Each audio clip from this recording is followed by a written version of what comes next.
Time to pull up a chair. We've got another great story for you today in the rLounge. Nothing brings out the worst in people quite like weddings, except maybe breakups that refuse to die. Today in the rLounge, not all love stories end with happily ever after. Some just end with, hell no, I'm never doing that again. Up first, there's an old saying, my house, my rules. Apparently, OP's friends think they're exceptions to that rule. Am I the a-hole for not letting my friends use my backyard for their wedding because they do not want me to bring a +1?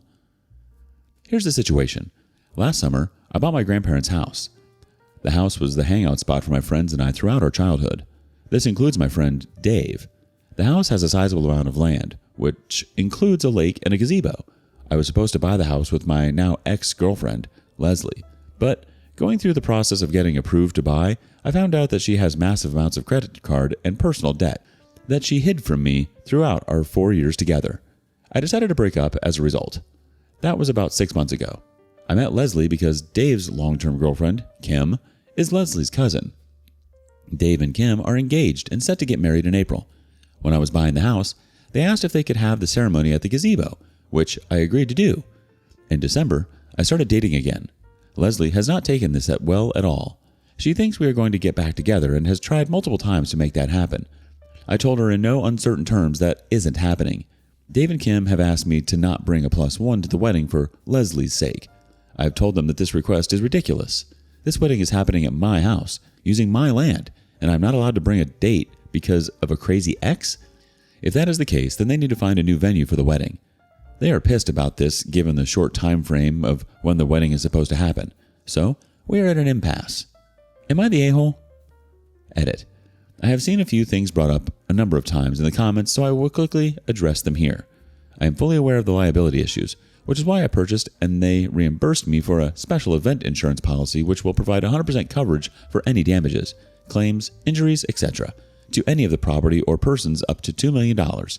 It is one of the first things we did after I agreed to have the event in my home. The wedding will have a maximum, if everyone comes, of 75 guests, 5 catering staff, and 5 security staff.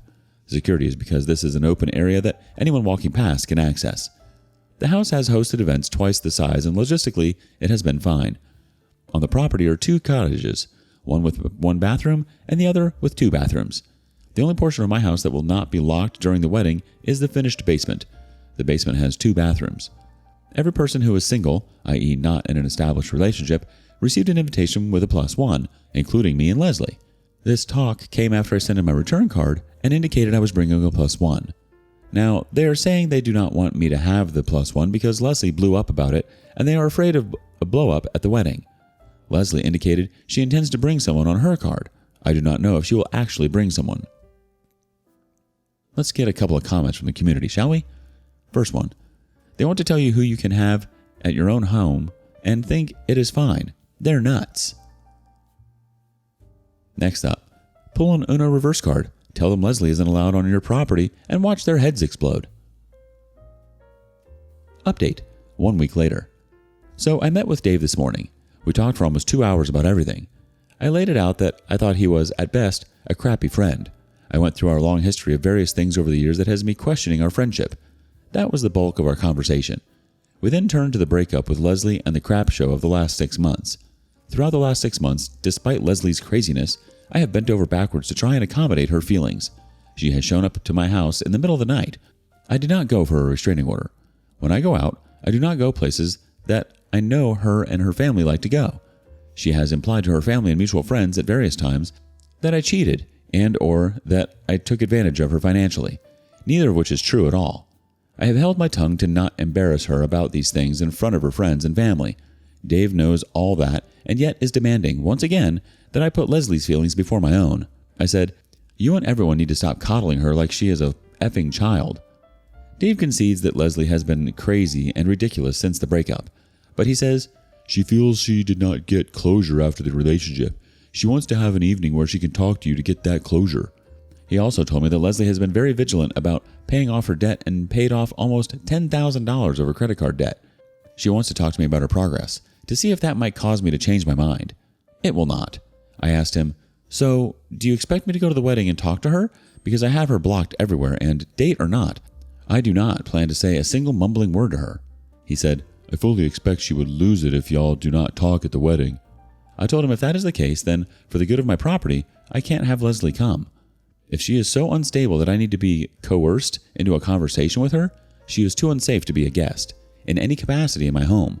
So I have told him, based on what he has told me, Leslie cannot come to my house or on my land.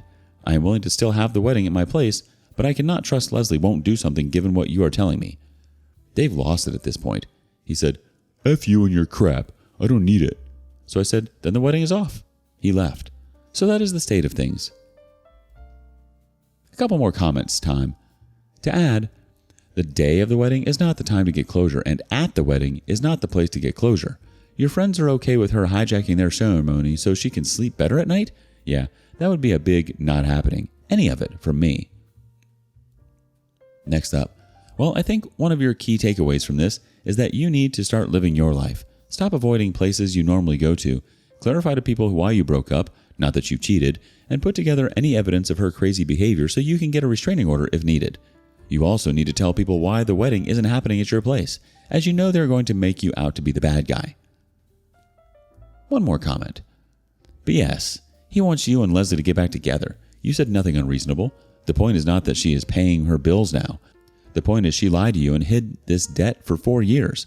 That's the issue. This is crazy your so-called friend is siding with her. He all but tried to coerce you into talking to her at the wedding. They can find another venue if she is that dang important.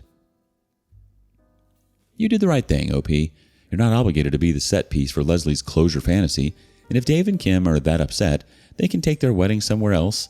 Last time I checked, friendships don't require that much from someone. Do you have friends like this? Let us know below. Up next, an ex-father-in-law extends an olive branch. Am I the a-hole for ghosting my ex-fiance's dad after she said no and left me at the altar?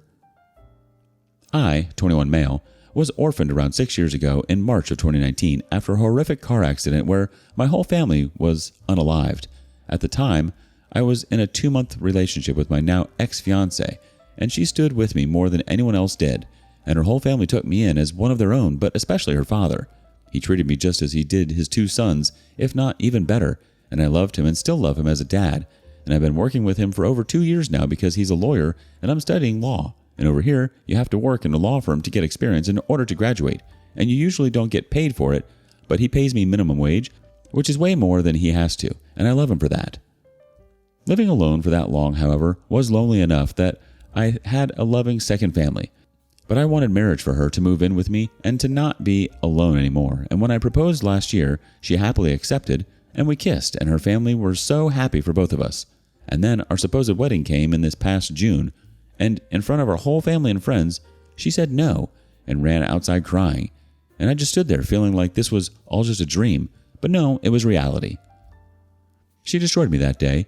Her parents went after her as I stood there seeing all those people whispering and looking at me, and I just snapped. I went home and threw all her stuff away that was already there, and then went straight to the airport to go to our honeymoon alone because it was expensive as hell and most of the trip was non-refundable, and I had already lost a lot of money on the failed marriage. Her family kept trying to get in contact with me over the next 2 weeks, but I deactivated all my socials. Even after I returned home, I couldn't bring myself to see any of them, so I even avoided work. I live in a small village where everyone knows everyone and everyone here talks, and ever since that day, people made me this evil bastard that forced this innocent little girl into marrying, but she heroically saved herself, which is all BS. I never even raised my voice over her.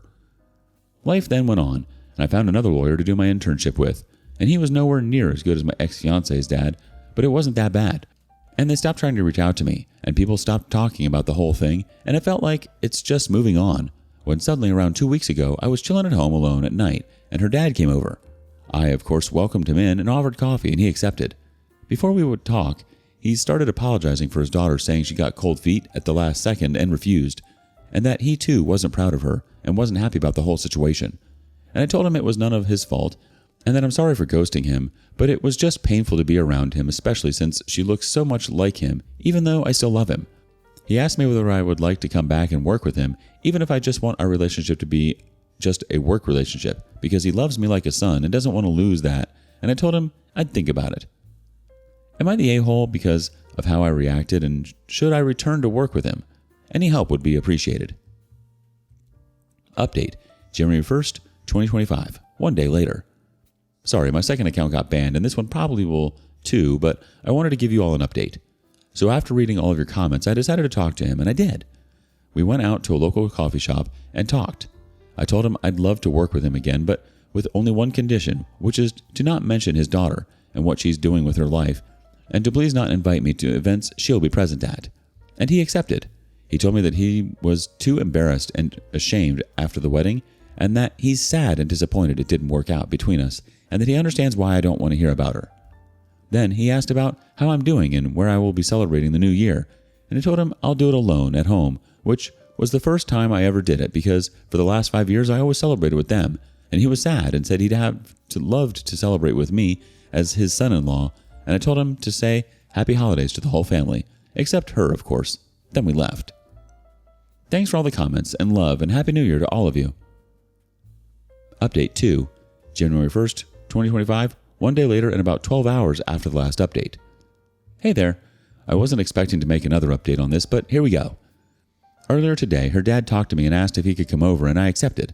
And he came over with a gift basket full of chocolate, which I quite liked. He told me that he just wanted to let me know that there was a second guy that my ex was seeing at the time, which is why she said no and left me, and that he was so ashamed to tell me that, and so embarrassed in his daughter, that he said she got cold feet. I told him that I had suspected so, and that it wasn't his fault. I asked him whether or not he has heard what was being said about me after the wedding in the village, and he said that there were also people talking about his daughter and that she is a witch for doing that. And I asked whether he could stop and deny those rumors that I was abusive, and he promised he'd help me and deny them. I also asked whether he could recompense with some of the money I lost in the wedding because I need serious therapy, and it's really expensive over here. And I put almost all my money into the wedding and honeymoon and our house, and he agreed to give me half of the wedding costs, which would be more than enough for me, and I thanked him for that. He also said that the guy his daughter left me for has already broken up with her, and she is regretting leaving me for him, but he understands why I don't want to go back to her, and he promised me that it won't affect my internship with him. And I return to work with him next Sunday, which I'm thankful for, because I hate staying at home. Thanks again for all the love and support. Oof, I'm sorry, OP. Being left at the altar is devastating enough, but finding out later that your ex was seeing someone else makes it even worse.